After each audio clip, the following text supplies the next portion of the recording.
அனைவருக்கும் காலை வணக்கம். இப்போ நம்ம டச்சுக்காரர்களை பற்றி படிக்க இருக்கின்றோம்.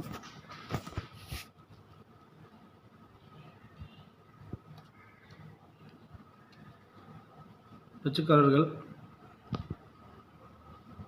போர்ச்சுகீசியரை தொடர்ந்து இந்தியாவிற்கு வியாபாரம் செய்வதற்காக வந்தவர்கள். டச்சுக்காரர்கள் அப்படின்னா ஐரோப்பிய நாட்டில் உள்ள நெதர்லாந்து என்ற நாட்டிலிருந்து வந்தவர்கள் டச்சுக்காரர்கள் என்று அழைக்கப்படுகின்றார்கள். இவர்கள் இந்தியாவிற்கு வர்த்தக ரீதியாக பயணம் மேற்கொண்டார்கள். அதாவது இவர்கள் தங்களுடைய நாட்டில் கிழக்கிந்திய குறிப்பாக கிழக்கிந்திய நாடுகளுடன் வியாபாரம் செய்வதற்காக 1602ஆம் ஆண்டு ஒரு வியாபார நிறுவனத்தை தொடங்கினார்கள். 1602இல் நெதர்லாந்து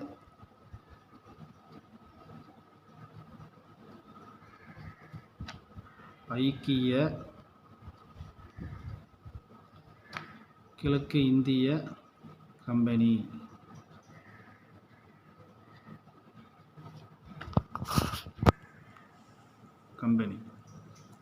அல்லது நிறுவனம் 1602ஆம் ஆண்டு தங்களுடைய நாட்டில் கிழக்கிந்திய நாடுகளுடன் வர்த்தகம் செய்வதற்காக ஒரு நிறுவனத்தை ஆரம்பித்தார்கள். அந்த நிறுவனம் நெதர்லாந்து ஐக்கிய கிழக்கிந்திய கம்பெனி என்று அழைக்கப்படுகிறது. இந்த நிறுவனம்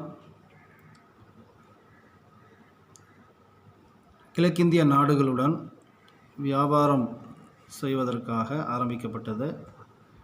இந்த நிறுவனமானது வியாபாரம் செய்வதற்காக தங்களுடைய நாட்டின் ஆட்சியாளரிடம் அனுமதியை பெற்றது. அனுமதி பெற்ற பிறகு டச்சுக்காரர்கள் கிழக்கிந்திய நாடுகளுக்கு வியாபாரம் செய்வதற்காக பயணம் மேற்கொண்டார்கள். குறிப்பாக நம்முடைய தாய்நாடான இந்தியாவிற்கு டச்சுக்காரர்கள் வியாபாரம் செய்வதற்காக வந்தார்கள். அதன்படி அவர்கள் மசூலிப்பட்டினம்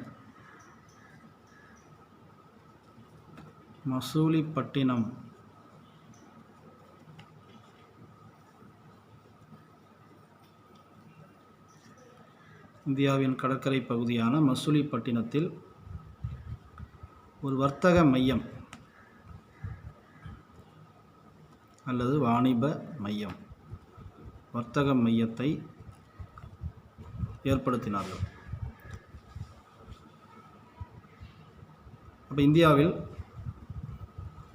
மசூலிப்பட்டினம் என்ற இடத்தில் முதலாக டச்சுக்காரர்களின் வர்த்தக மையம் நிறுவப்பட்டது. இந்தியாவை பொறுத்தமட்டில் இந்த வர்த்தக மையத்தில் தங்களுடைய நாட்டில் இருந்து கொண்டு வருகின்ற பொருட்களை விற்பனை செய்தார்கள். அதே வர்த்தக மையத்திலிருந்து தங்களுடைய நாடுகளுக்கு தேவையான பொருட்களை ஏற்றுமதி செய்தார்கள். 1605ஆம் ஆண்டு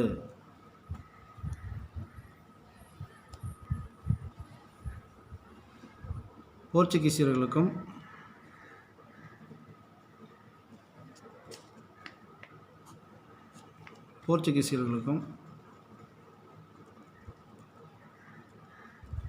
டச்சுக்காரர்களுக்கும்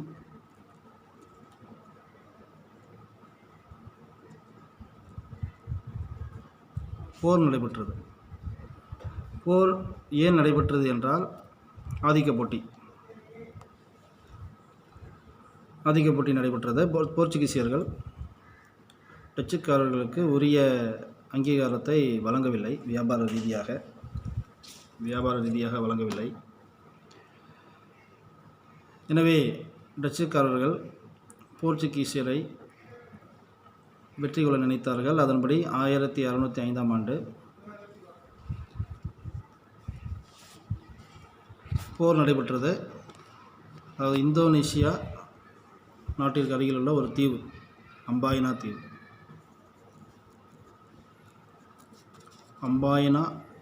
தீவு.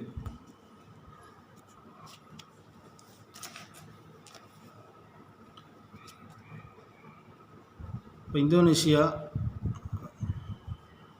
இந்தோனேஷியாவில் உள்ள அம்பாயினா தீவினை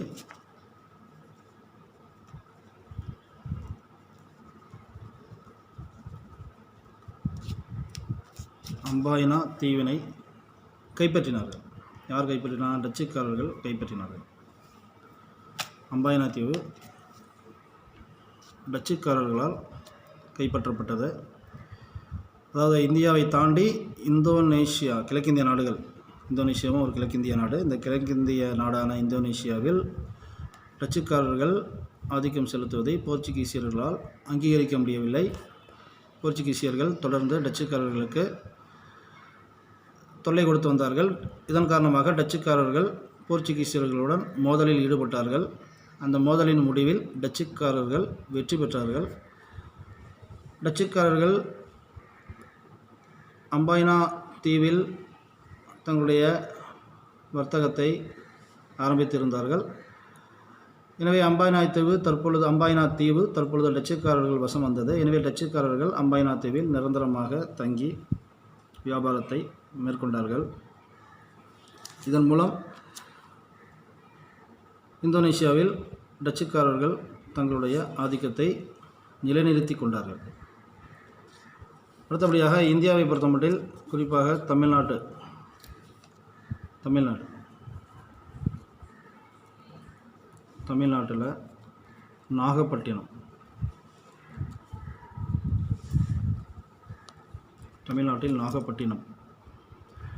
நாகப்பட்டினம் ஏற்கனவே போர்ச்சுகீசியர் வசம் இருந்தது.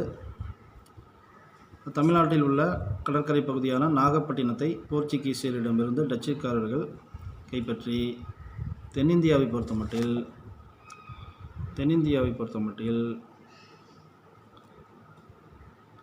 தங்களை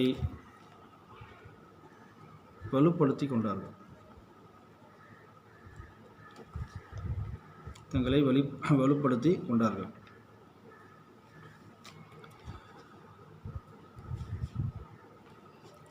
டச்சுக்காரர்களின்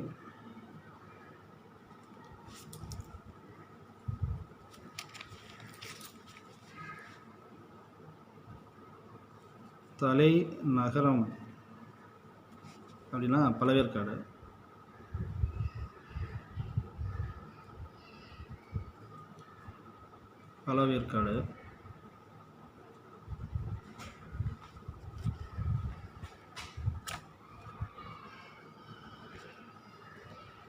நாகப்பட்டினத்தை போர்ச்சுகீசியரிடமிருந்து டச்சுக்காரர்கள் கைப்பற்றிய பிறகு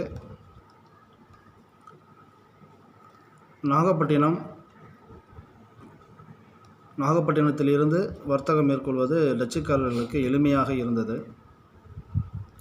எனவே நாகப்பட்டினத்திலிருந்து மற்ற வர்த்தக மையங்களை நிர்வாகம் செய்வதும் எளிதாக இருந்தது. எனவே அதன் அடிப்படையில் டச்சுக்காரர்கள் 1690 தலைநகரத்தை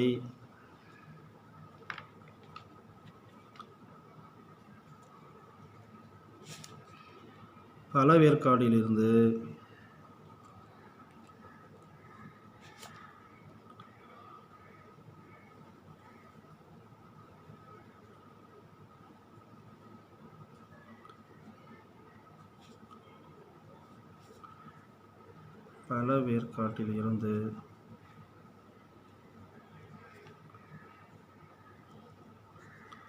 நாகப்பட்டினத்திற்கு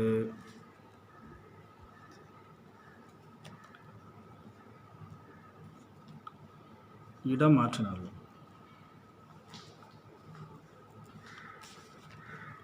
1690 புதிய தலைநகரம் நாகப்பட்டினம் என செயல்பட்டது. டச்சுக்காரர்களின் புதிய தலைநகரமாக நாகப்பட்டினம் 1690 ஆண்டு முதல் செயல்பட்டது.